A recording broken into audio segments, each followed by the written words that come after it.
There's the bell, the Georgia and the national heavyweight champion, the superstar, moving out against Danny Brown. May I just point out that, of course, when you enter the pro ranks of wrestling, that means that you are in basically the super unlimited weights. And for those men who weigh 230, like Danny Brown here, going up against the superstar better than 270, he knows full well stepping into the ring. And look at the way he moves.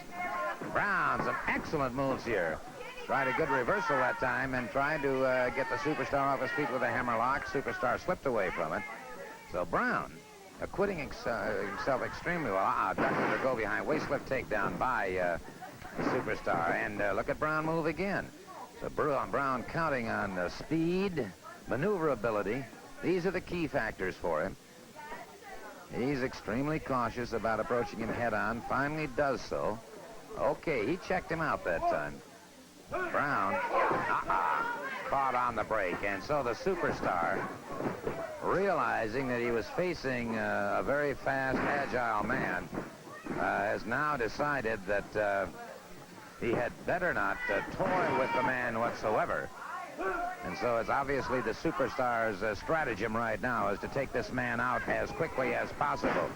That's exactly what his intentions are. Brown, on the other hand, a great opportunity for this man to garner a lot of valuable experience. He may have gone into that ring. He knows deep down inside that the right combination of things can bring him a 3 count, could bring him a pinfall, and I'm sure that's what Brown would go for rather than the submission hold because of the power factor between the two. The superstar, however, knows full well, as the national heavyweight champion, that every time he steps into the ring, his national reputation, international reputation, is on the line. So he has a lot to lose. So both men stepping into that ring for different reasons. Brown out to enhance his reputation and to increase his knowledge and experience. The superstar to maintain his reputation and to perhaps eliminate possible future opponent. Wow. Full slam from that point did not allow the pin, brought his man back. So the superstar arm whips him off the ropes, caught him with an elbow. And so Brown beginning to find out very quickly that all of the stories, the things that he's heard about the superstar are indeed true. Neckbreaker by the superstar, well executed, lateral press. And again, you see the superstar not allowing the pinfall. A wrestler has that right if he so desires. However, continuous repetition of that could and can cause a disqualification. But he's gone for the Cobra. He has gone for the Cobra. The knuckles on one side, the flat of the hand on the other, coming across that carotid artery.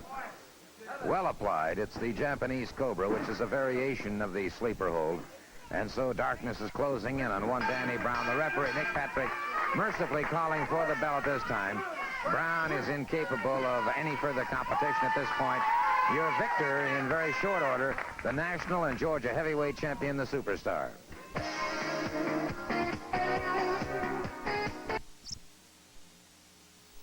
Due to the Atlanta Braves game tomorrow afternoon, the Best of Championship Wrestling will not be seen at its regular time. We'll return 1 week from tomorrow with the Best of Championship Wrestling, so by all means do stay tuned for that. I want to take a moment, if I may, to talk to both the national and the Georgia heavyweight wrestling champion, who has brought over quite a collection. That's what I call tools of the trade. I'm going to give you a little imitation. Who am I? I want to say hello to my mom and my dad and my brother and tell them they're all behind me and tell them everything's going well and I'm glad to win this trophy.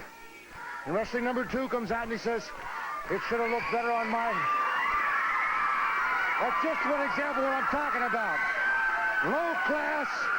If it wasn't for low class Rich, you wouldn't have any class at all. You have big mouth. Talking about big mouth, this guy's been hitting the head by a turnbuckle too many times. Maybe I hit you over the head with a fist too hard because he's running around. He still thinks he's a champion. He doesn't even have a belt. I've got 2 of them. And this one's more important than yours ever was. You see, Gordon, I'm standing here and I'm going down to the same level as Tommy Rich. I'm going to try to regain my composure for a minute and tell you exactly what's going to take place right here in the Omni. It might be Columbus, it might be Marietta, it might be anywhere. But in the Omni, it's a Texas street fight. He's talking about complaints. I can wrap it around his head. I can pull out a piece of steel, hit him with the steel. I can use a can opener and maybe open up your head and get some sense. And when it's all done, when it's all over, I'm going to take this push broom and I'm going to sweep you off the mat and put you out of the Omni where you should have been in the first place. Tommy Rich.